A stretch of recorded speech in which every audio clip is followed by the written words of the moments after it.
Zoom meeting. What you getting ready to do? I'm gonna pack. I don't want to be down here on these Zoom meetings. That's right. Nobody want to see you on my Zoom call. Private.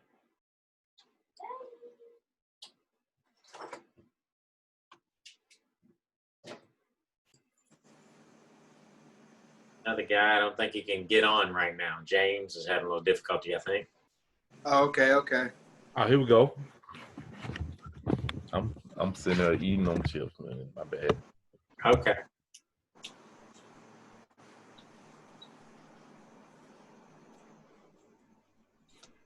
Do you know if everybody's going to be able to be on? I do not. Okay. I talked to Jefferson earlier today, and I think he's definitely coming on. I'm just not sure when he's getting on. Alrighty.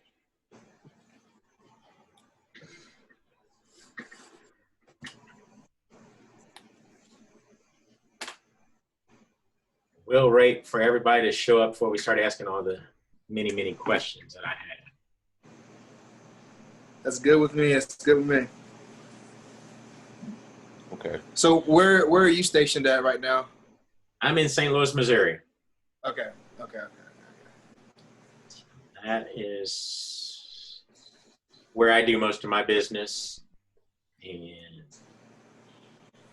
get into that in a little bit. But. So I grew up in Kansas City, Kansas.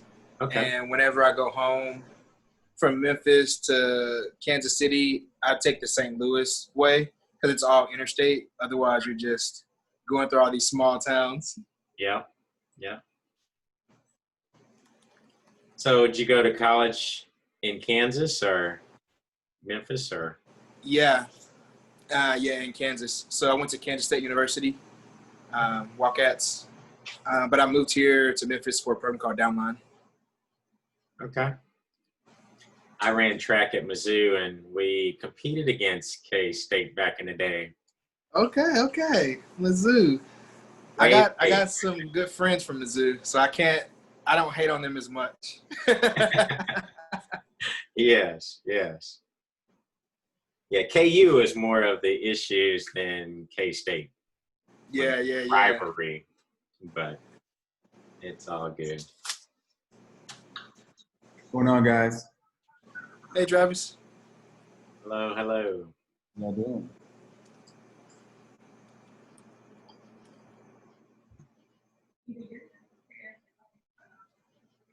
Hey, how's everybody doing? Hello. Hey. I spoke with Nick. He will not be able to make it tonight. He said something came up last second for him. And then Akila, I believe she said she would be able to make it, so she should be hopping on here momentarily.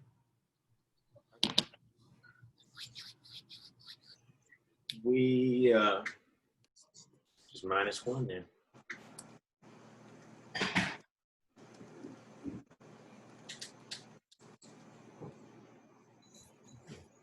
This time, give everybody time to get your eat on and finish your day, or is it too late?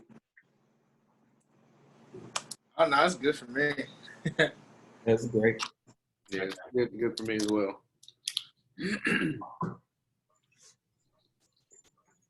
We're also recording this, so if whoever can't be here, we might make it available, but I'm sure you guys will bring them up to speed on everything. This is more just for me to meet you guys and to get a good understanding what everybody's expectation would be.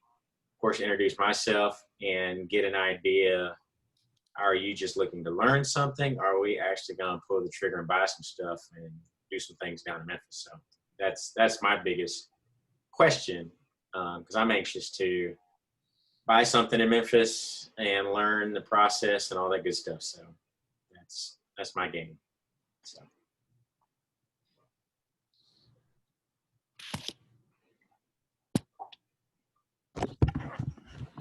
Stop laughing, Jeff.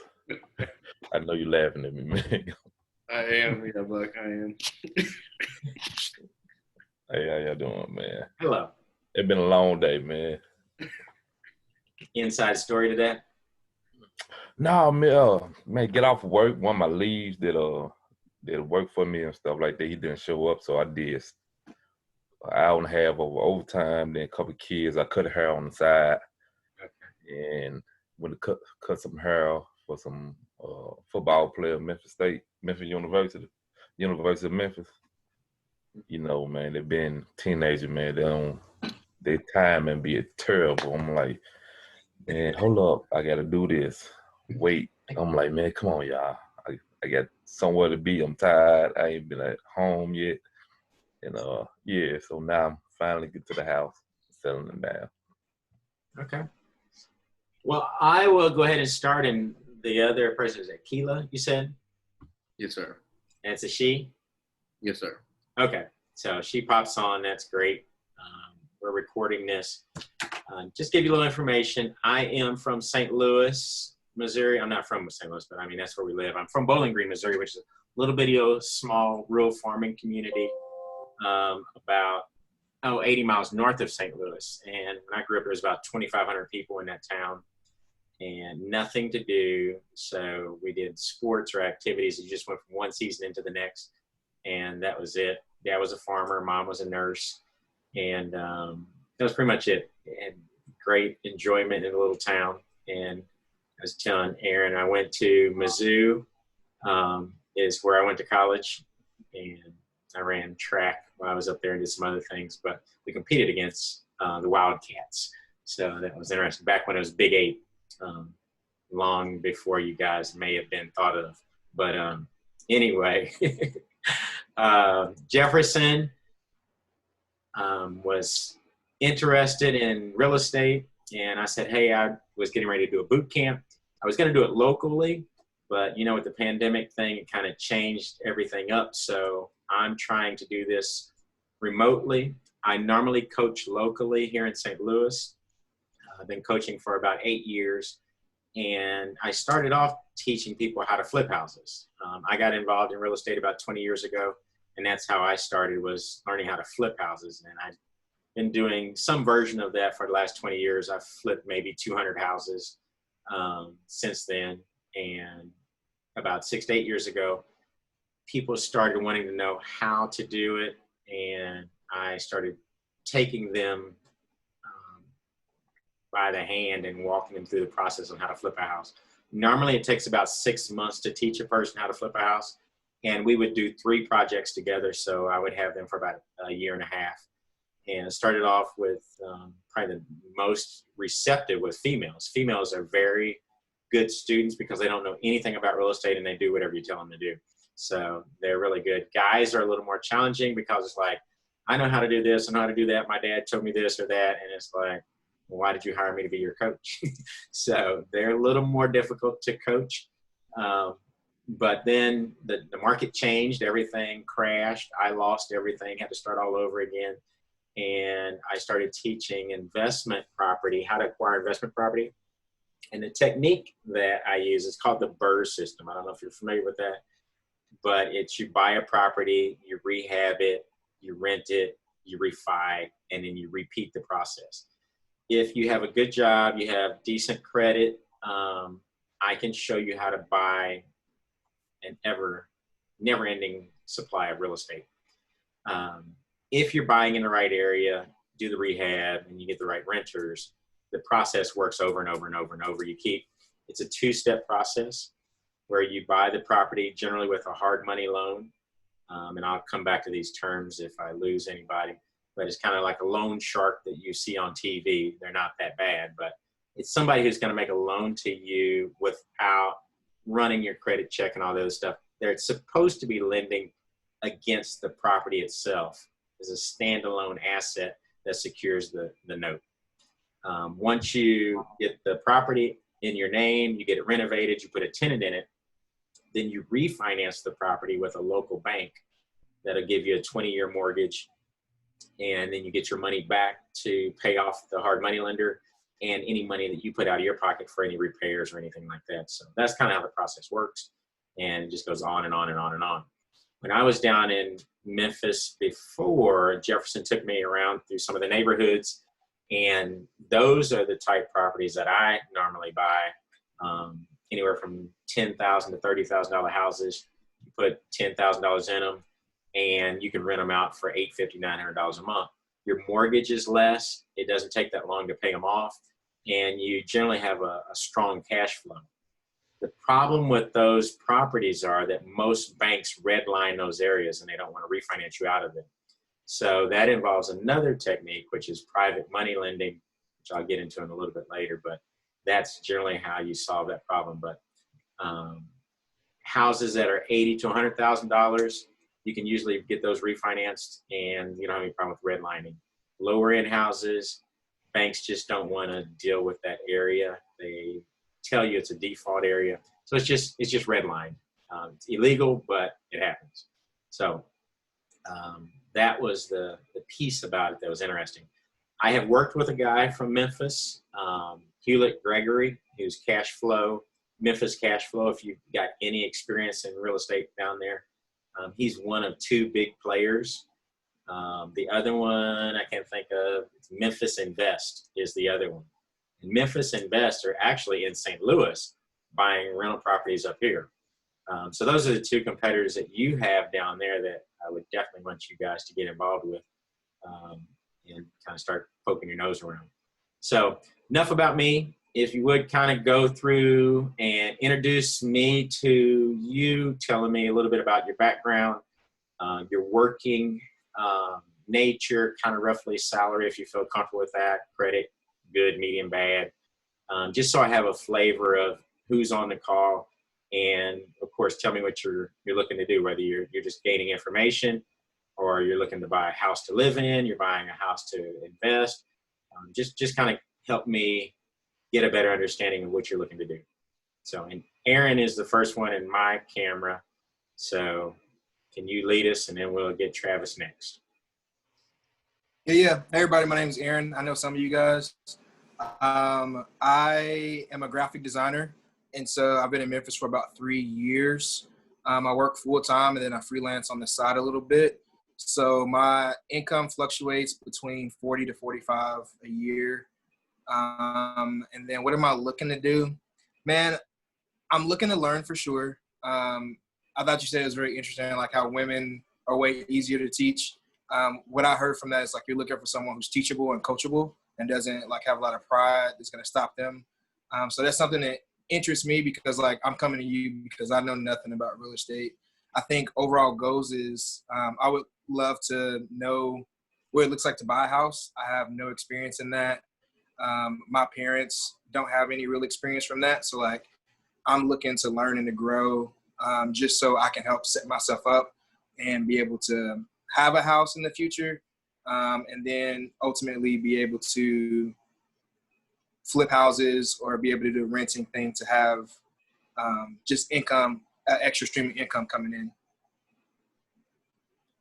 Okay. How do you know Jefferson?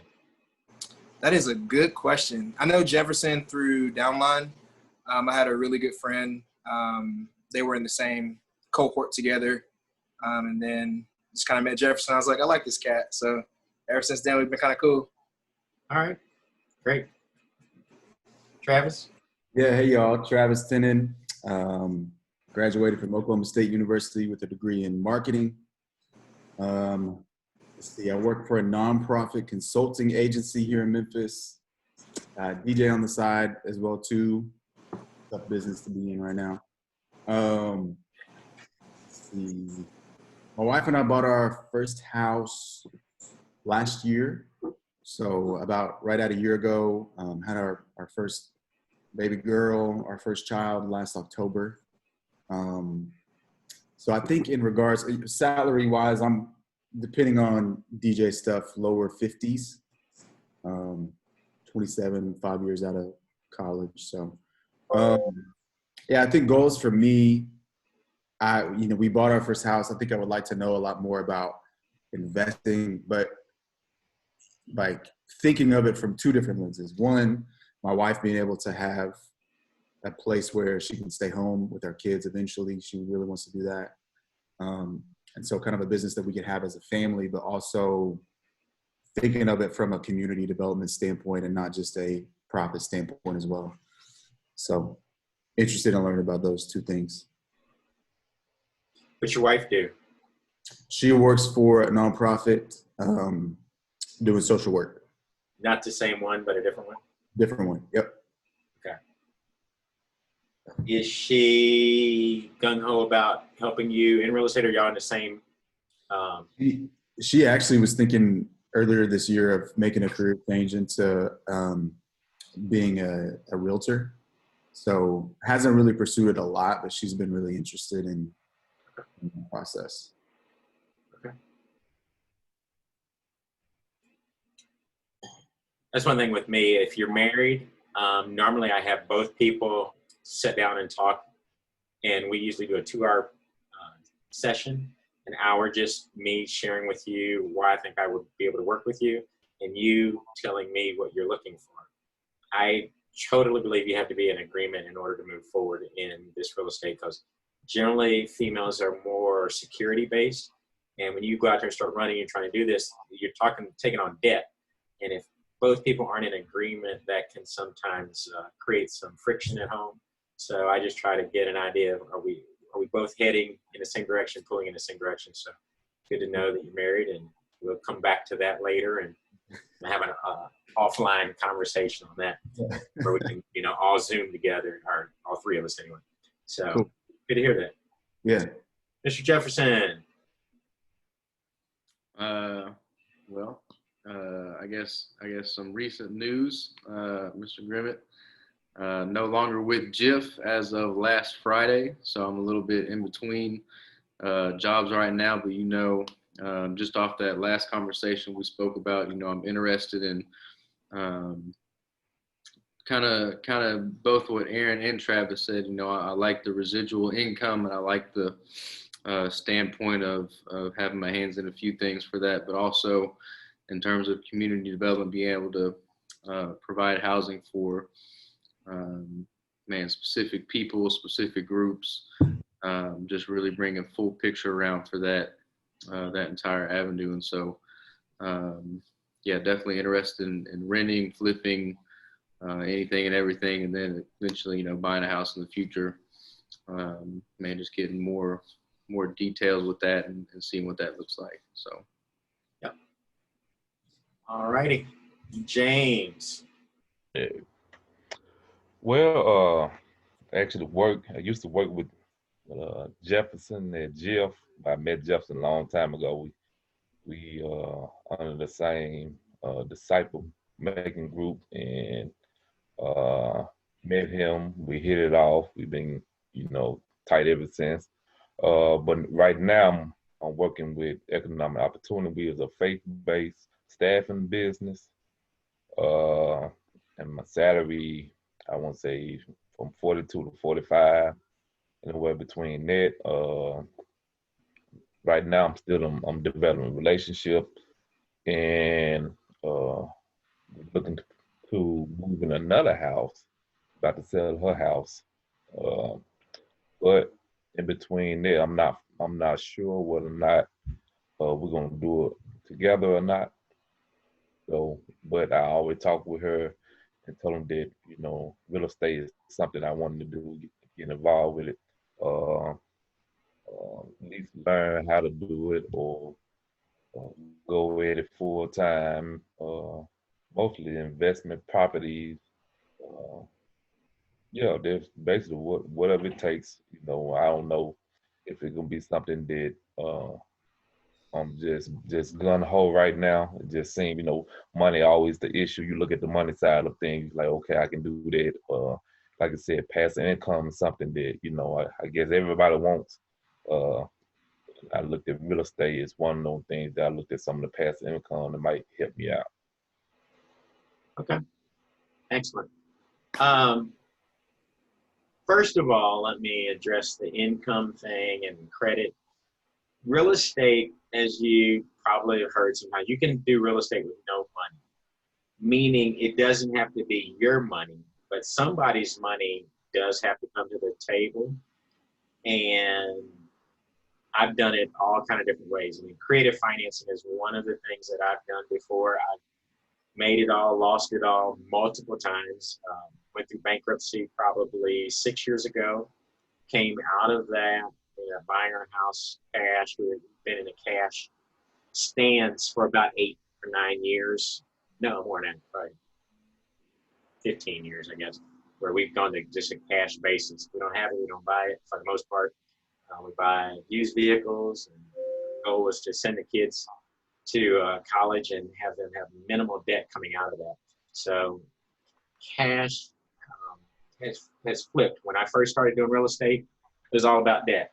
Grab debt, grab property. I was probably about $2.8 million in debt, and the crash was upon us. My goal was to have 50 houses paid off by age 45. I was halfway there and really felt the Lord saying, sell all your houses and be debt free and teach other people how to be debt free. And for about 3 weeks, I was like, nope, that surely can't be for me, because God, my goal is to have 50 houses paid off by age 45. So I refused to receive that, and paid a big dividend for that later. But I eventually started selling my properties. I had about 24 properties, and I started selling the houses in about 2005, 2006. If you know about the market, 2007, 8, 9, market got really, really bad. I sold all my properties down to about the last 6. The market got really bad. And then the last 3 properties I had to sell, the bank itself got shut down by the FDIC. So the new bank came in, I had a short sale on the table. The new bank said, we don't do short sales. You bring $900,000 in, we call it even. And the properties were worth about $300,000 at that time. So agonized over, bankruptcy for about 3 years. Finally, decided upon it. A guy told me, it's not illegal. It's a process where you get a fresh start. And he said, once you do it, you're going to wish that you had done it earlier, which was so true. It doesn't prevent you from going back and paying your debt off. So anyway, we went through that. We came out of it. Once you learn real estate, there's nothing they can take from you, because the system is always the same. You're going to buy a house, you're going to fix it up, you're going to sell it, or you're going to rent it. So that it doesn't change whether you're in Memphis or in St. Louis. You buy at the right price. You learn how to buy at the right price. There's all types of different techniques on how you can purchase a house. So once you learn how to do that, it's just a game, and it's just out trying to find houses. I mean, when I was at Jefferson, we were down there, there was a house we found out was, person died or whatever. And, there was opportunity there, and some guy on that block had owned like 3 houses, but it didn't look like he was doing anything with them other than I just got them. So, there's opportunity in those areas where campus outreach and then downlines and the other things. What I heard when I was there, Jefferson had a real heart for community development, and those houses fit that market very, very well. Campus outreach and the other ones, there's always somebody that wants to buy or needs that first starter home. You get 2 or 3 people living together. They're great tenants. They're going to pay on time. I mean, if you can start providing housing for that clientele and you get rentals, I mean, 6 or 8 rentals, you got $2,000 or $3,000 a month coming in, and that, or you don't know, but generally they should be great tenants. And they're going to be a long-term house that you always constantly have for the nonprofit. Somebody's always moving, coming in, but they always need housing. And when I talked to Hewlett Gregory, who was down in Memphis Invest, Memphis Cash Flow, those were like throwaway properties. They don't even want to go to those areas. And he's like, I don't even deal in that area. And I was like, why wouldn't you deal in that area? And he's like, oh, that's just not where I want to be. So when I was down there probably 10 years ago, I was surprised, like, why wouldn't you want to be in these areas? Because that's my ideal property here in St. Louis. But I don't think you got a lot of competition in those areas. Now, I don't know who's buying, who's doing what, but Memphis Invest and Memphis Cash Flow typically are buying, I think right now in Arkansas, because they bought up all of Memphis. And those were the houses like $150,000 to $200,000 range. They were getting, I want to say, $1,200 to $1,600 a month in rent, and they were slab houses. He has about 2,000 clients. They're all international clients, so they're buying from China, all over the place. And he manages the properties for them. So the competition in your area that I would think would be ideal, I haven't seen to be, anybody running that game. So I think it's a sweet opportunity you guys could have. I don't know all the ins and outs down there, but that's where you would come into play in the legwork. One thing that I did know years ago that was down there is you don't have a code, meaning that in St. Louis, there's 90 different municipalities in St. Louis. So everybody has got their own little king of the jungle, and they all have their own set of rules for regulations as it relates to electrical and plumbing and roofing and HVAC and all that stuff. So every single city has its own BOCA code or own regulations, and you have to know all that. Where in Memphis, I believe you have no code. He said you just fix it up to the best of your ability. He puts 2 fire extinguishers in there and smoke detectors, and he moves the people in. Now, you may have code enforcement now. That's something we have to find out. But if you don't, that's beautiful because you just fix the house, make it safe, and move tenants in. So that's a great thing. So I've talked for a while. Ask me some questions that you may have or has popped in your head, and then we'll go a little bit farther. A question I have in my head is like, what do you do about major repairs as they come up as being like a tenant, especially having like multiple properties? Repairs are just a natural part of real estate. When you initially purchase the property, if you know you're going to hold it long term, you want to include as many of those repairs in as possible. Like if your roof hasn't been replaced in years, that's something you want to include. Your HVAC system it's on its last leg. You're going to replace it. Your hot water heater, any of those things that are on its last leg, and before you purchase, you're going to include that into your fix list so that when you get the house, it's already taken care of and it doesn't come back to bite you later on. Also, we try to set about 10% to the side to help you that's in your bank account so that when things pop up. I mean, everything doesn't go bad all at the same time, but you can expect stuff to happen. And typically I tell people, the first 5 properties are your hardest, but you want to get your first 5 as quickly as you can because one of them not always, may be without a renter. And you need the other 4 to carry the 1 and cover the mortgage. I invest in a little different process called partnership investing, where I try to have no debt on all of my properties. Meaning I partner with people who have IRAs and they're silent partners. So I have the partner put up 100% of the cash, and then we buy the property. I invest my time and skills in renovating it, keeping it going. I put the tenant in it. I get a property manager to manage it, and then we split the income 50-50. So 100% of the property is paid for. There's no debt. There's no mortgage on it. No headache associated with that side of it. So when a tenant is not there, you're not stressing out, I got to make this mortgage payment. You just don't get paid that month. So that's a technique that I use. Definitely would recommend for you guys. I used to sell securities. So I was early on taught people how to move their money from their IRA to a vehicle in which they could invest in real estate. So I've got those same abilities to help you guys. If you want to use that technique, it's a very, very good technique. Private money, just like today, I was going to buy a rental property across the street from the one that I had, and I felt the Lord saying, give it to Blessings to Others, which is a nonprofit I've been running for years. I could get that house for $9,000, and it only needs about $1,500 worth of work to rent out for about $700 a month. So I had to switch contracts real quick, and I had like a week and a half to raise money. So I put it out on Facebook. I said, hey, I need $15,000 for my nonprofit. Would anybody be willing to make a loan to me? I had 2 calls today. One guy's going to go. One is my student, past student. I'll show you his picture in a little bit. He says, yeah, Tim, I'll make that loan to you. Send me the paperwork. I'll get it started tomorrow. So it's going to cost me $1,800 to borrow $15,000 for a year. But I get the money, in 2 or 3 days. So that's why I like private money.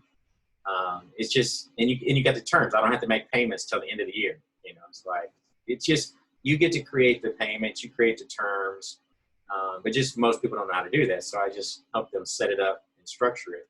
And then you've got a bank anytime you need to call on it and, you know, get a property. So last couple of years, I've been using private money to invest. After I had bankruptcy, you know, banks wasn't just running over themselves to lend me cash. So that's why I had to learn to use other people's money. But there's a lot of people. I mean, interest rates are what, 0.5 percentage point at the banks now for what they can get if they want CDs. So there's a lot of people now. Obviously, the stock market is hyperinflated, but the market drops. So when the market drops, it takes years for the money to come back to reach where it was before. So that's what you got to explain to people, where you're going to pay them a straight, you know, 6, 7, 8% interest, consistent over time. You know, they can take the risk if they want, or they can take the consistent return, and it's backed up by a, you know, real estate. So anyway, those are just things you can share with people that helps them feel confident. Yeah, I'm going to get the money back. So, any other questions? Yeah, I'm just curious, like, is there a way to do it as like a collective? You know, like several people that are going in to buy a property, people are either putting some of their own money, or is there a way to do it as a team, I guess is my question. Yes. Do like this.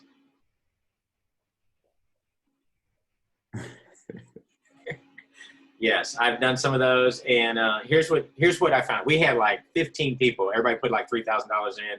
We bought a $45,000 house, and everybody's excited about the first week. So everybody comes to demo. You know, everybody loves to swing the sledgehammer and tear crap up, throw stuff in the dumpster. And then the next week, there's like half that group that shows up. And then next week, there's like 2 people that shows up. And then the fourth week, here's what I found myself sitting on the roof. I was putting an attic vent in, and I put it in backwards, tarred it all down, you know, put the roofing. And I'm sitting there going, why am I the only one here? Because we're all splitting it equally, but yet nobody shows up. So I'm not saying that would happen with your team. I'm just saying that I've been through many partnerships. I hate partnerships. Partnerships cost me $88,000. I would never do another partnership. I will do a joint venture, which says we can all come together on this project, but if somebody doesn't act responsibly, we don't have to sell the company in order to pay everybody off and pay them off. And that's what I had to do. The joint venture says we're going to liquidate this LLC, and everybody goes their own way, and I'm not going to work with you any longer. Yes, you can do that. I would never, ever buy rental property in a partnership. It just, one, it can kill a friendship, and most people don't even know what they're getting involved in. And now you've kind of married yourself with somebody else. That can be difficult. Do you want to do it? Yes, I would allow you to do it. Like if y'all want to do one project down there, I'm not saying no. I'm just saying know what can happen. And I'm going to tell you lots of horror stories of lots of partnerships. I say clearly have one person buy it, and everybody can work on it. It can be a working project, but one person's going to walk away, and you might want to pay other people, you know, for their labor, but I would not recommend a partnership style buying investment property. Also, typically the profit that you make on a rental property is about $250 a month net if you have a mortgage on it. So you go splitting that 2 or 3 different ways, and you got to buy a whole bunch of houses in order for it to make sense. And generally, most people can't even agree upon what color you want to paint the rooms. So it just goes downhill from there. But yes, good question. I just don't recommend that process. What's the amount of hours that we'll be putting in a week? Just wrapping my head around it, like time-wise. 10 to 15 hours a week would probably be good. It's real estate really isn't that, especially if it's not that much here because I've got all the contacts. I know, you know, plumbers, electrician, whatever. I'm going to come by and look at the property. I can look at it, you know, in 2 hours. Say yes, buy it, don't buy it. Here's the fix on it. Call this person. They'll put the, you know, plumbing in, whatever. So I don't know that down there, so it would take longer. But you can run. Most of my students have a full-time job. And the first project takes them a little bit longer, but after they've done their first project, the second project takes them maybe 3 weeks to catch on, and they're doing maybe 10 hours a week and completing the project in 4 to 6 weeks. So it doesn't take that long to learn the process for what's called a make-ready. Rental properties are simple, at least the ones we're purchasing. And that you can still be putting $10,000 to $15,000 into rehab. It's a different, it's painting, it's carpet, changing out the kitchen, freshening up the bathroom, making the landscape look good, and that's it. I mean, it's not an involved process typically compared to rehab. So. All right. So should you have all like if you the rehabbing or whatever it takes to fix up the house? Should we have those people already on hand? No. You can go to Home Depot and talk to your pro desk. They'll tell you who the good people are. That's how I would get you guys started. They'll recommend who's your painter, who's your plumber, who's your electrician. Who comes in here every morning to do work. And they'll know who the good players are, who's got attitudes, and you can find your good contacts. And that also depends on what area you're purchasing in, because there's Home Depots or Lowe's, Menards, whatever neighborhood you're in. That's where I would camp out and find those guys. Also, I'd send you to real estate associations, the Memphis Invest and the other one. Those are excellent places to get contacts, referrals. Go out with a couple of those people, work for free for a day, and just show up and see what they do. And you'll know pretty quickly if people know what's going on or not. I mean, at least I've got to give you some tips on how to tell whether they really know what's going on or not. And Hewlett would be a great resource. I'm sure I can call him and say, hey, here's what I'm trying to do. We've got some resources, and I'm going to call that. I'm sure I can get him hooked up with the hard money. So there's some things and assets I need to find out what's down there in order to make this process work fairly good. But no, you don't need all those assets. You don't want to have them hired. You want to have 3 people at all times on every category, 3 painters, 3 electricians, 3 plumbers, because, they're always busy doing different things. And the market is really hot in St. Louis. I'm assuming it's hot down in Memphis as well, where everybody's trying to do rehab on their house because they're home, stuck. So they're doing projects that they wouldn't have been doing. So to get good quality people, it's a little bit harder right now because everybody's working in the housing field. Okay. Do we need any certifications or licenses? Nope. Cash and credit, that's all you need. And you don't even need that. You need somebody to show up with some money and somebody to have credit. You don't even have to have what's called a limited liability company in order to purchase property. I would recommend that, or an incorporation, S-corp, but that's all part of the stuff we'll cover in the boot camp. And the boot camp it's a recorded boot camp that I put on and my partner probably 6 months ago. You'll watch those tapes. We'll have a discussion about them, and then there'll be assignments that you'll do each week. And it'll be broken up for about 4 weeks, and then you'll have assignments. You'll come back. We'll do a Zoom call. Everybody will report in, do their piece, and we're trying to find a property and so forth. But you will be doing the stuff at the level in each module.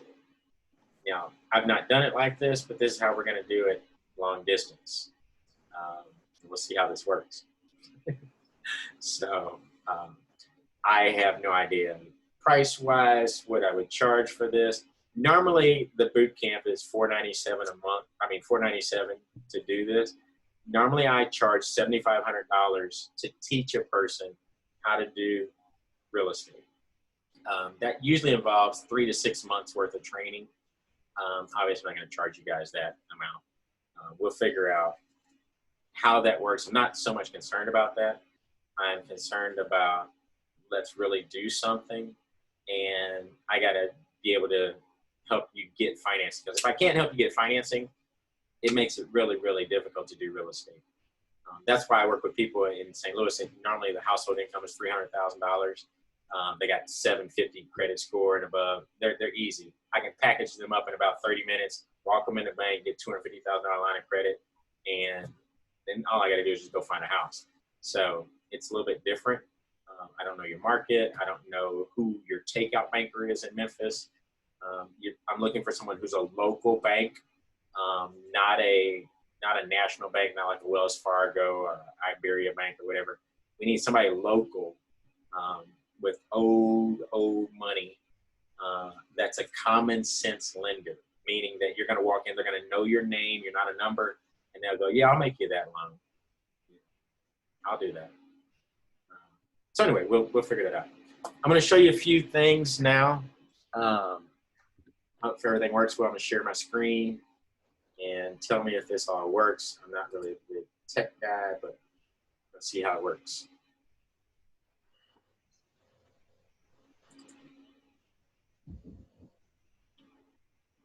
Did y'all disappear? We can see it. Okay. Looks good. So here's something that with me you get.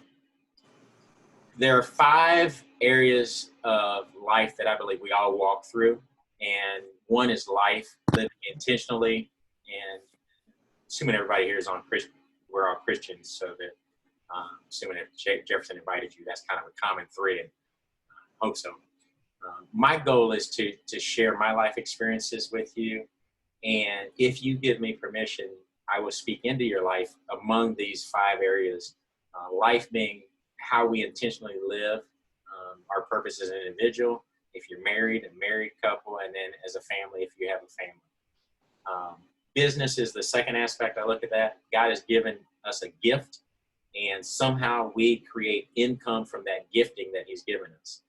The third aspect is the pillar of income. I call that passive income. The program that you guys are participating in, I call Income for Life.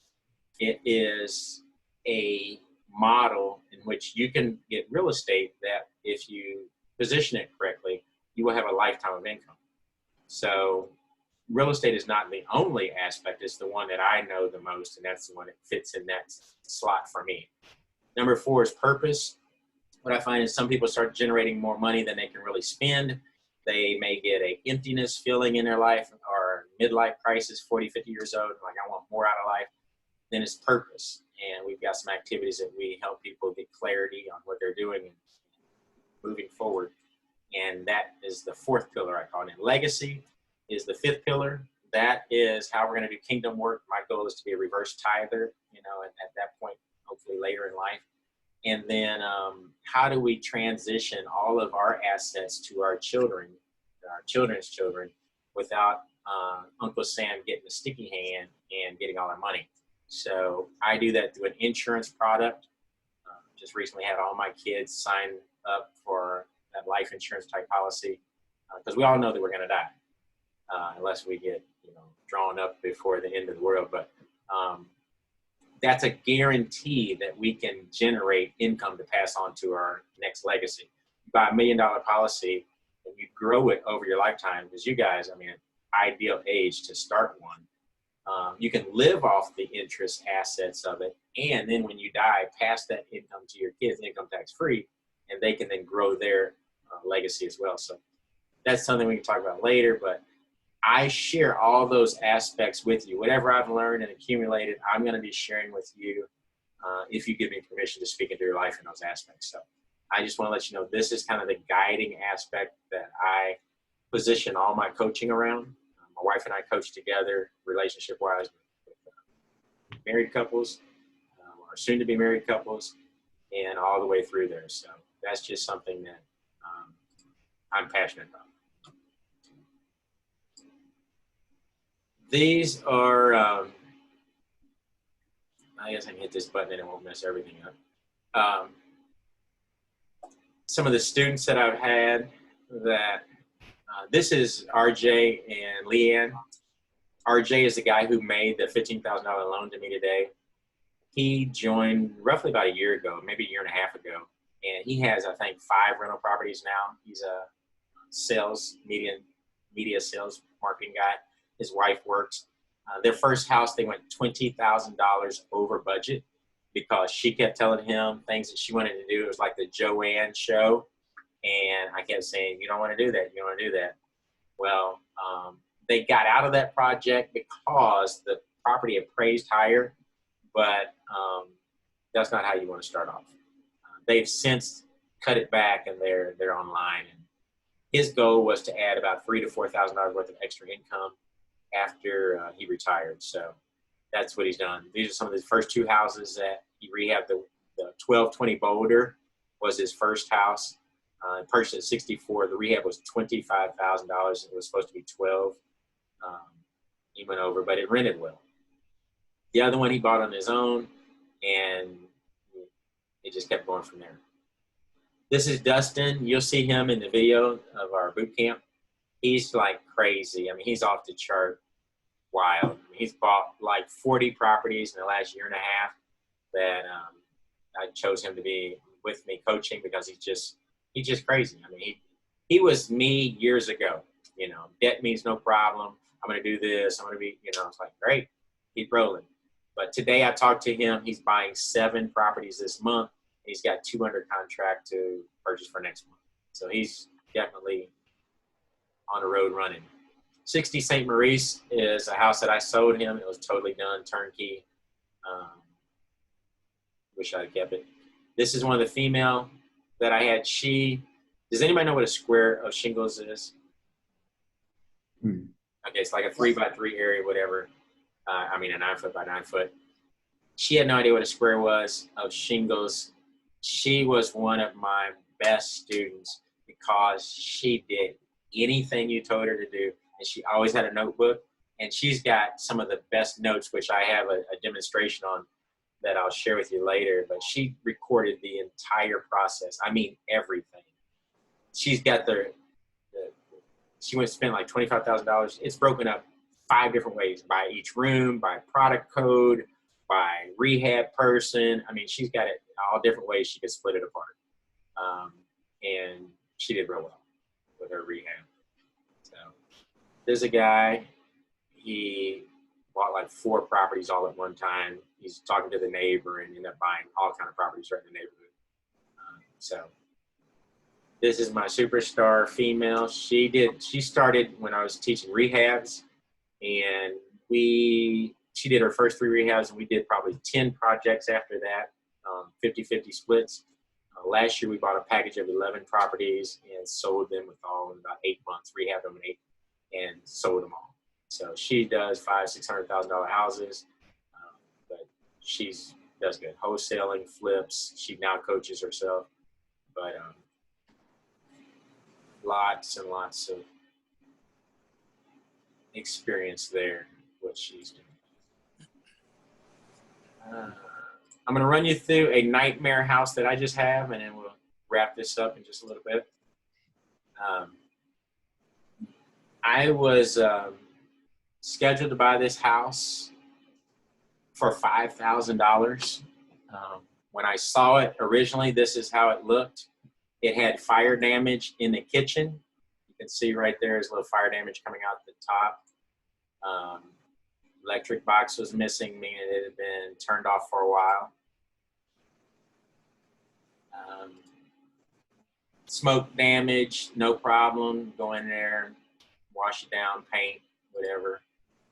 That room, the door was shut, so there's no issues there. Downstairs, bad picture.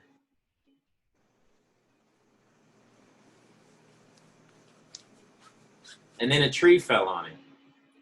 So the bad part was I bought it for $5,000, and this was my first COVID purchase, so I had to buy everything DocuSign, and then I had to wire money through to the title company. I had to go through the drive-through and wire money, all that stuff. Normally it's not like that. And I moved up closing a week early because a guy asked me to, and I forgot to get insurance that day. Normally that's not a problem. It's a cash deal. I just wrote a check and bought the house. Woke up the next morning like 10 till 9. It's like, oh man, I didn't buy insurance. Bought insurance. And then about 2 hours later, Melanie, that one girl I was telling you about, she called and said, hey, did you see the pictures I sent you last night? I'm like, no, I didn't see them. And she goes, well, take a look at them. Well, the tree fell at around 7 o'clock that night, which was like 3 or 4 hours after I closed on the deal. And a month later, actually, the insurance company said, no, we're not paying because you weren't insured at the time of incident. So that's about a $37,000 learning experience that I just wrapped up. Nancy and I, my wife, we've done a lot of rehabs together. So she's retired now. So we did a lot of this work ourselves so we could save some of the money on the rehab. So that's what it looked like once we got the tree off. The tree cost $5,900 just to have it removed off the house. It's kind of what it looked like after it was said and done. So it wasn't a pretty day, but just kind of fast forward through there. It took us about a month and a half, put it back together. My brother had just started a tuck pointing company. So he was able to help me put the roof back together, put all the bricks back where they were supposed to go. Got some guys to clean it out. And they came back, cleaned up the area. So this is not what I would recommend for your first project.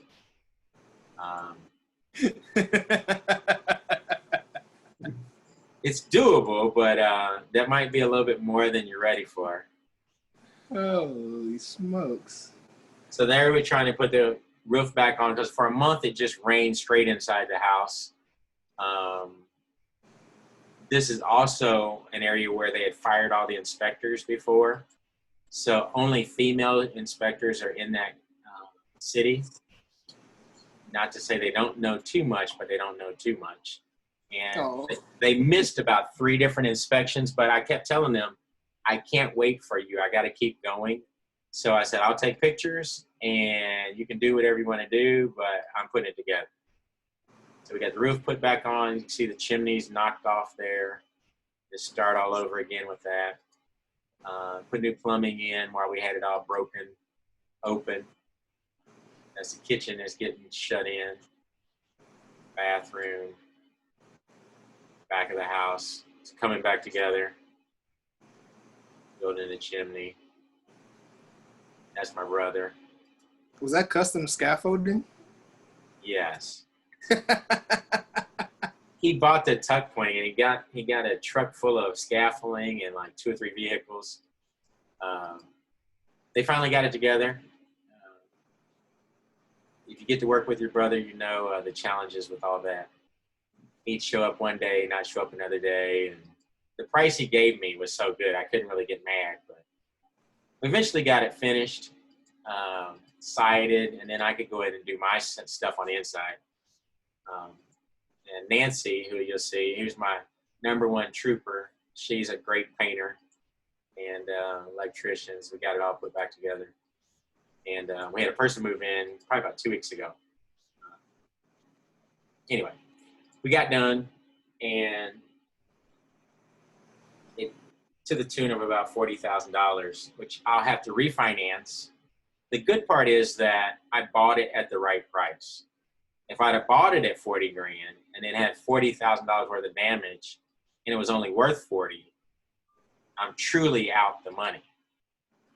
But since I bought it for $5,000, we put $40,000 in it, I'm still going to be able to refinance at 80%. I'll get a $32,000 loan, which will free up all the money that I had in the project. I'm going to be out 6 or 7 grand that's out of my pocket that, you got to make up through rent. So it's sad, but it's not crazy.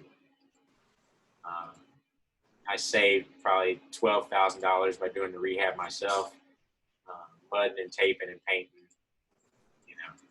I didn't want to do it, but that's what we did. So this would be a true rehab if you were doing that. Putting the cabinets back, the kitchen back together, and all so forth. So that's possible in what you're doing down there because those houses are there. It's just, how far do you guys want to go?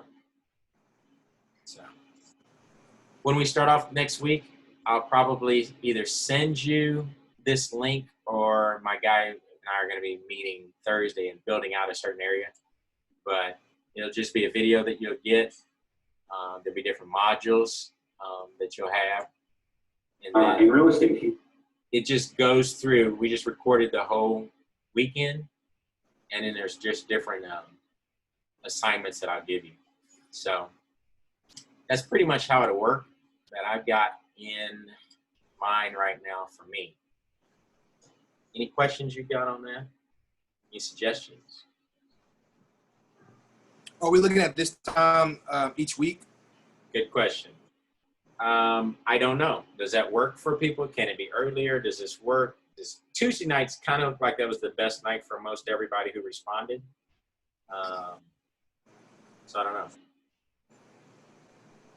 Tuesday nights, normally I have a meeting at 9, but I changed it for today. But if that's the only one, I can see what else we can do. Okay. I'm good pretty much any night. Yeah, I'm here. Monday nights, I normally am just trying to survive. But if we need to end up doing it on Monday nights, that's fine too. Thursdays was the other possible night. Right now we've got Bible study for another 2 more weeks. That's also one of my RIA meeting nights. The third Thursday of the month is the Real Estate Association meeting here in St. Louis, but that's nothing critical. The other option is Sunday evening, which I don't like, but that's a possibility. Friday nights, date night, Saturday nights, date night. So Tuesday really is the best from what everybody said, but let me know what works for you guys. And is the time, does that need to be shifted, or is that good? Can we go 8:30, go 8, or is 9 the best? And it'll probably be for 2 hours.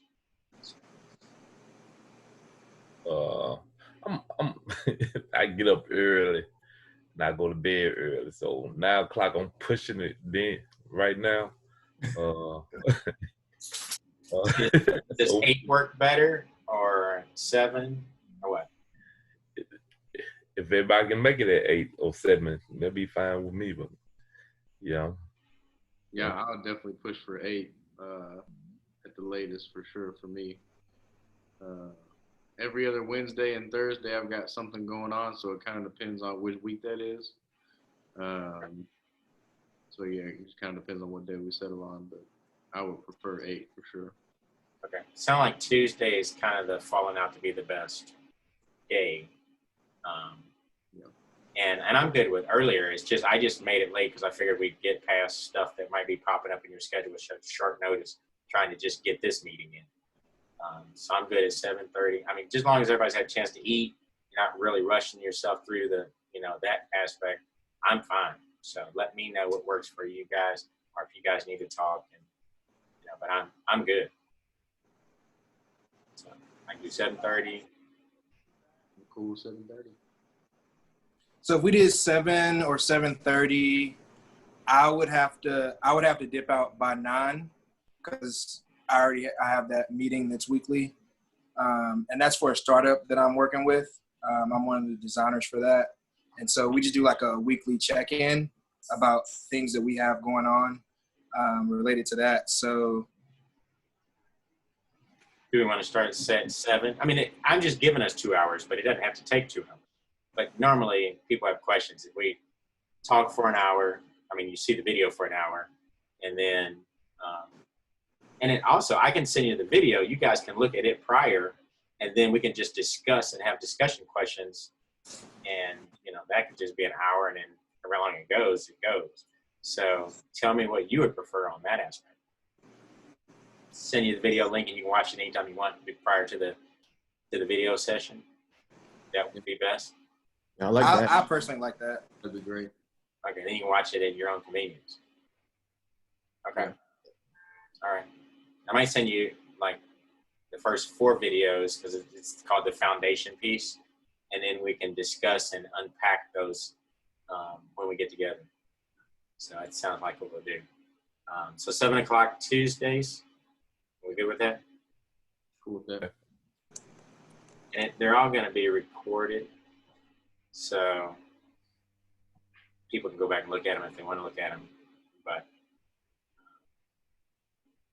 what we're trying to do is have a ClickFunnels site. You'll have to have a code to get in, but all the videos and modules will be there. We'll try to get the homework there as well.